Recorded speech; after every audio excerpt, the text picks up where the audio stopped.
मने कर दिए, जो ससुर हम तोड़े नहीं लेंगे यहाँ पर। हालांकि दुनिया का सबसे बेहतरीन सबमरीन हंटर माना जाता है पीएटाई को। ये हवा में उड़ते ही क्या करता है, समुद्र में कहीं भी अंदर पनडुब्बियां रहती हैं तो उसे ये मार सकता है, तो इसे एक्सचेंज किया। एक्चुअली ये बहुत महंगा है, केवल 6 ठो का प्राइस 13,000 करोड़ है। तो भारत सरकार ने कहा कि भैया ये सारी चीजें इंडिया में ही बननी चाहिए, क्योंकि आपको हम पिछले वीडियो में एक बार बताए थे C295 हम लोग जो हॉक खरीद रहे हैं उसमें ही सब चीजों को हम लोग फिट कर सकते हैं। तो जो हम लोग 13,000 करोड़ कर रहे हैं वो हम लोग अगर इंडिया में बनाएंगे तो यही चीज की चीजें सेम टू सेम चीजें हम लोग को 7 से 8,000 करोड़ में बन जाएगी। दूसरा एक और चीज प्लान कैंसिल किया हो गया हम लोग का, कामाओ हेलीकॉप्टर।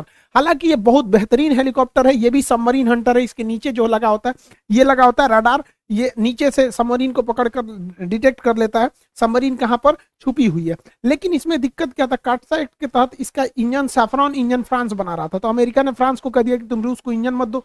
तो रूस ने कहा कि हम दूसरा इंजन लगा के भारत को देंगे। भारत ने कहा तुम सबसे दूसरा इंजन बनाएगा, वो कैसा होगा कैसा नहीं, प्लाने कैंसिल कर देते। हालांकि भारत को ये नहीं करना चाहिए था, क्योंकि कामो हेलीकॉप्टर काफी सस्ते थे। ये लगभग 6,000 करोड़ में हमको 150 हेलीकॉप्टर मिल रहे थे, तो बहुत सस्ता था, इससे सस्ता हेलीकॉप्टर नहीं था। तो ये काफी ज्यादा जरूरत था। हालांकि हम लोग चाहते तो फ्रांस से इंजन डायरेक्ट खरीद लेते, बॉडी खरीद लेते रूस से, कहते कि भैया हम रूस से खरीदे काम, तो बस असेंबल कर रहे हैं यहाँ पर, और फ्रांस दे भी देता। फ्रांस के साथ बहुत ज्यादा मतलब अमेरिका की दोस्ती नहीं चल रही है, ऑस्ट्रेलिया के मैटर को लेकर फ्रांस और अमेरिका में अभी दुश्मनी चल रही है। हम ये क्यों कह रहे हैं कि ये बहुत ज्यादा जरूरी था, क्योंकि हमारे पास P8I पहले से मौजूद है, तो P8I काफी दूर तक जा सकता है। तो हम लोग क्या करते, अगर ये हेलीकॉप्टर रहता तो पास के एरिया में हम अपने हेलीकॉप्टर को डिप्लॉय कर देते, कोई भी पनडुब्बी नहीं आ पाती। और रही बात दूर के एरिया में, तो दूर के एरिया में हम लोग ये P8I विमान को तैनात कर देते। यहाँ पर P8I जो है, P8I ये सबमरीन हंटर है यहाँ पर।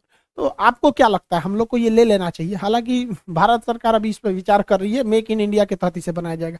दूसरा, all train combat vehicle. All train का मतलब था कैसे भी जगह, उबड़ खाबड़ पानी कीचड़ कहीं भी जाने वाला कॉम्बैक्ट जहां जो गाड़ियां होती हैं, इसे भी भारत खरीद रहा था। लेकिन अभी भारत सरकार ने मना कर दिया, कहा कि हम इसे अब मेक इन इंडिया के तहत इंडिया में ही बनाना होगा, हम बाहर से इसे नहीं खरीदेंगे। इसमें सबसे अच्छा पहल टाटा ने किया है। टाटा इस तरह के कॉम्बैक्ट व्हीकल बना के देने के लिए तैयार है। और टाटा का लोहा ट्रक देखिए ना, टाटा का कितना मजबूत होते हैं सब, तो इसके लिए टाटा को सल्यूट, उसने बहुत बेहतरीन काम किया यहाँ पर।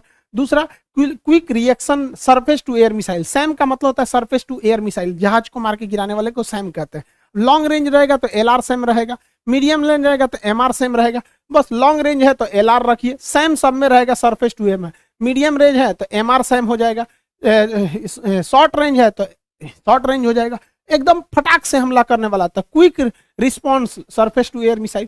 तो ये भी विदेश से खरीदा जा रहा था। इसमें सबसे आगे था इस दौड़ में इजराइल, लेकिन भारत ने कहा कि नहीं, इसे हम स्वदेशी तौर पर ही विकसित करेंगे। अच्छी बात है, ताकि हम लोग स्वदेशी तौर पर विकसित करेंगे तभी जाके हम लोग आगे जाके एडवांस कर पाएंगे। इसमें सबसे बड़ी कामयाबी मिली है ब्रह्मोस की। ब्रह्मोस दुनिया के सबसे तेज चलने वाली क्रूज मिसाइल है। इसको हम लोगों ने पहली बार विदेश में बेचना चालू कर दिया, और वो भी जिस देश को बेच रहे हैं उसे हम लोग ने कर्जा पे दे दिया कि भैया किस्तों में पैसा देना। तो ब्रह्मोस मिसाइल का रेंज जो है, अभी हमारे पास 290 किलोमीटर का रेंज है, लेकिन भारत MTCR का सदस्य हो गया है। जो भी देश MTCR का सदस्य नहीं है, मिसाइल टेक्नोलॉजी कंट्रोल रिलम, जो इसके सदस्य हैं, वही 300 किलोमीटर से ज्यादा मारक क्षमता की मिसाइलों को बना सकते हैं और बेच सकते हैं। तो भारत अब इसका सदस्य बन चुका है, लेकिन जब ब्रह्मोस बनाया जा रहा था तो उसका सदस्य नहीं था। तो हम लोग इस ब्रह्मोस मिसाइल को बेच रहे हैं। तो ये क्या चीज है भैया, इसकी स्पीड 3 मैक है। मैक का मतलब होता है ध्वनि से कितना गुना ज्यादा है, 2 मैक का मतलब ध्वनि से 2 गुना ज्यादा है। आप सब लोग को साउंड का स्पीड पता होना चाहिए। 330 मीटर पर सेकंड हम लोग इसको नापते हैं। हालांकि इसकी चाल की खोज लाप्लाक्स ने किया था। क्वेश्चन अक्सर पूछता है ध्वनि की चाल की खोज लाप्लाक्स ने किया था, इसे V0 से दिखाते हैं। तो मैक का मतलब होता है ध्वनि की चाल से कितना तेज चल रहा है। तो इसकी रफ्तार 3 मैक है, यानी ये ध्वनि की चाल से 3 गुना। तो आप बताइए 330 का 3 गुना करेंगे तो 1000 से पार हो जाएगा यहाँ पर, यानी 1000 हो जाएगा। ये 1000 मीटर पर सेकंड, यानी ब्रह्मोस की चाल 1 किलोमीटर पर सेकंड होती है। 1 सेकंड में 1 किलोमीटर, इतना खतरनाक है। इसी को कहते हैं सुपरसोनिक। सुपरसोनिक का मतलब होता है जो ध्वनि की चाल से तेज चलती है, सुपरसोनिक मिसाइल है। और ये क्रूज मिसाइल है। देखिए क्रूज मिसाइल क्या होती है, ये हवा में पहले जाती हैं और उसके बाद मुड़ जाती हैं, इसे हम कहते हैं क्रूज मिसाइल।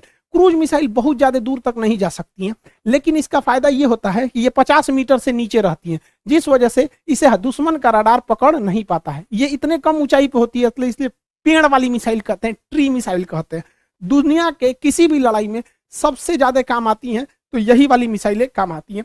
दुश्मन को पुल तोड़ना, ध्वस्त करना, ये बहुत ज्यादा जरूरी है। जबकि बैलिस्टिक मिसाइल देखिएगा, तो ये दूर तक मार करती है। ये ससुरी पहले अंतरिक्ष में जाती है, ये अंतरिक्ष में गया, उसके बाद लौट के आके मारती है, जैसे भारत का अग्नि। तो भैया इसका जरूरत ना बराबर है, और जिस दिन इसकी जरूरत पड़ गई ना, समझिए तृतीय विश्व युद्ध चालू हो गया। तो छोटे मोटे कॉन्फ्लिक्ट में हमें बैलिस्टिक की तो जरूरत नहीं पड़ेगी, क्रूज की ही जरूरत पड़ेगी। तो क्रूज मिसाइल के मामले में सबसे बेहतरीन है ब्रह्मोस, रूस और भारत ने बनाया, और इसको फिलीपीन खरीद रहा है। पूरी दुनिया का रूल है कि कोई भी देश अपने समुद्री सीमा से 200 नॉटिकल मील तक ही वो किसी भी एरिया को दावा कर सकता है, वहां पे समुद्र, कोयला, पानी, पेट्रोलियम, मछली को पकड़ सकता है। लेकिन चाइना कहता है कि ना हम 200 नहीं ससुरा, हम 900 किलोमीटर तक कब्जा करेंगे। उसका कहना है ना कि ये दक्षिणी चीन सागर सागर नहीं है, जमीन है, ये हमारा हिस्सा है, बहुत साल पहले ही जमीन था। ससुरा तूने वहां बैल है। इस 9 डैश लाइन कहता है, इसको क्वेश्चन पूछेगा 9 डैश लाइन किस सागर में, दक्षिणी चीन सागर, दुनिया का सबसे बड़ा समुद्र है। अब यहाँ पे ना जो छोटे छोटे द्वीप हैं सब स्प्रेटले द्वीप और पैरासेल द्वीप, इस पे बताइए अमूमन तो ये होना चाहिए इन सारे देशों का, इकता नहीं, उन मेरा है यहाँ पर, इसलिए ये इन लोगों को धमकाते रहता है।